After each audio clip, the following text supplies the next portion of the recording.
Buonasera e bentrovati con l'informazione di Prealpina.it. Apriamo il telegiornale con le ultime novità sulle indagini relative alla morte di Loris Bellapianta, il ragazzo bustocco di 19 anni morto dopo essere stato sbalzato da un'auto mentre era in vacanza in Puglia.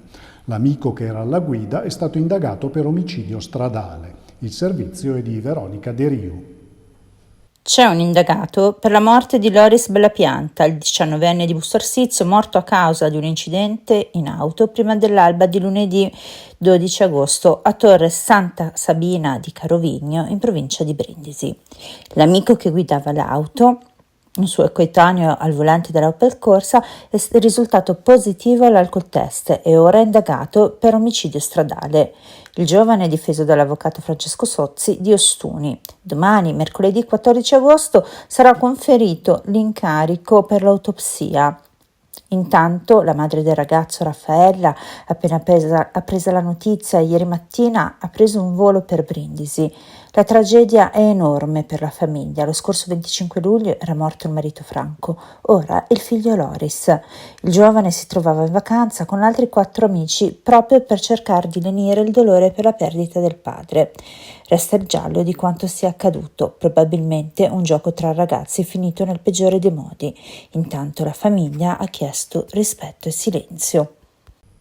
Andiamo ora a Varese. È deceduto il turista francese investito venerdì sera in via Sacco, davanti a Palazzo Estense. L'uomo, 79 anni, si trovava in vacanza con i familiari. Il conducente, che inizialmente non si era fermato a prestare soccorso, si è poi costituito. Fino a questa mattina era indagato a piede libero per lesioni stradali gravissime e omissione di soccorso. Ora la prima accusa diventerà quella di omicidio stradale. Un'altra tragedia in vacanza, questa volta a Patti, nel Messinese. Una donna di 62 anni di Legnano, Francesca Colombo, è morta sabato 10 agosto nell'ospedale Barone Romeo dopo il ricovero. Il marito ha presentato un esposto e la procura del comune messinese ha aperto un'inchiesta. L'ospedale è lo stesso del caso del ragazzo con la gamba fratturata e immobilizzata con il cartone. Secondo l'esposto, un paio di giorni prima la donna col marito si era presentata in pronto soccorso perché stava male, era stata visitata e poi dimessa. La donna è poi tornata ed è stata ricoverata venerdì 9 agosto, ma è morta dopo qualche ora. La procura ha sequestrato le cartelle cliniche e sul corpo della vittima sarà eseguita l'autopsia a Messina.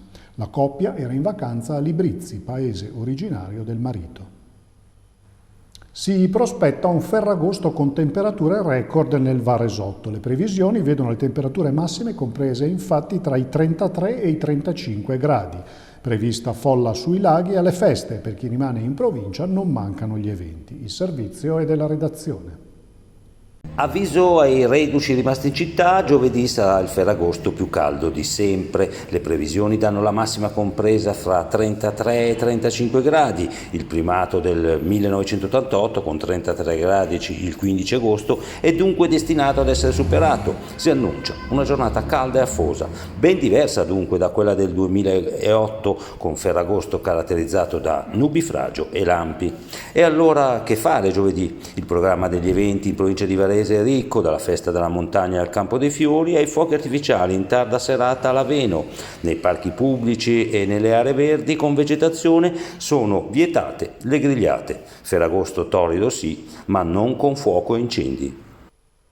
Inversione di tendenza nella prima parte del 2024 per la popolazione in provincia di Varese. I dati Istat dicono che Busto Arsizio è la città più popolata, ma anche il capoluogo ha il saldo in attivo tra arrivi e partenze. Il servizio. La provincia di Varese che si spopola, abitanti che traslocano altrove, soprattutto a Milano, il saldo tra chi vive e chi resta negativo. Lo sentiamo dire da anni, ma è un luogo comune smentito ora dai dati.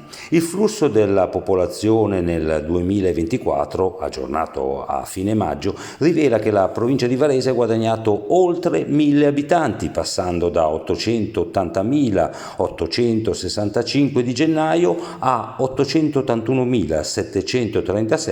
di fine maggio appunto. Busto Arsizio si conferma la città con più abitanti, 83.663, Varese seconda con 79.085, ma un trend invertito. 330 unità in più rispetto a gennaio. Gallarate, con 53.226 abitanti, è praticamente stabile. Gettando lo sguardo all'intera regione, la popolazione in Lombardia è di poco sopra i 10 milioni.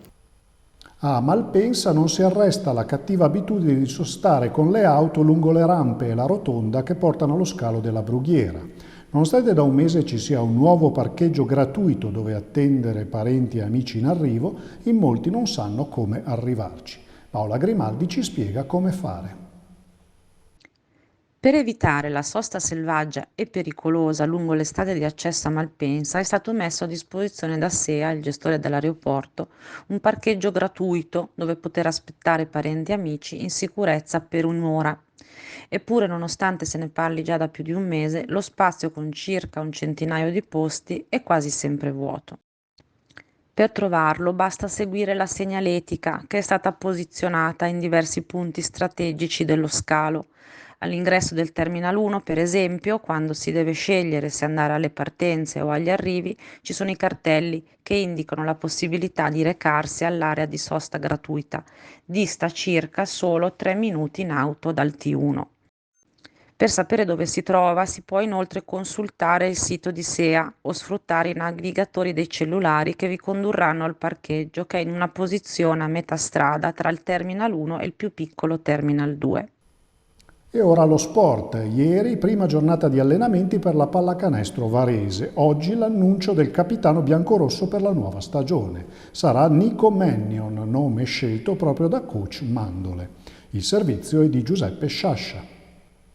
Leader tecnico, frontman della squadra e ora anche capitano. Nico Mannion sarà il giocatore con la fascia virtuale al braccio della stagione biancorossa dell'Open Metis 2024-25. È stato coach Erman Mandole a nominare capitano il Red Mamba, che a 23 anni sarà con ogni probabilità il più giovane capitano della storia di Varese. Torna sul braccio di un italiano la fascia del leader dello spogliatoio, non solo sul campo, dunque l'incarico di Mannion che avrà nelle mani la gestione anche del gruppo dal punto di vista umana, per essere non solo punto di riferimento dal punto di vista dei numeri del bottino organizzativo, ma anche del comparto di squadra. Una scelta per certi versi obbligata e logica da parte di coach Mandole, che ha voluto così motivare e responsabilizzare quello che chiama il suo fratellino, lo ha spiegato nella conferenza stampa di presentazione. Ora le anticipazioni di quello che potrete trovare sulla Prealpina di domani, in edicola e in edizione digitale. Passo la parola al collega Angelo Perna. Grazie Paolo. Sulla Prealpina di domani, in primo piano, l'intervista di Sara Crespi a Luca Palamara. Con la recente riapprovazione del DDL Nordio, l'ex presidente dell'Associazione Nazionale Magistrati sta valutando un ricorso per essere reintegrato. Inoltre, in tempo di crisi delle vocazioni, ci sono diversi cambiamenti per le nostre parrocchie. Sul giornale di domani parliamo di come si riorganizza la Chiesa sul territorio con nuovi sacerdoti e accorpamenti.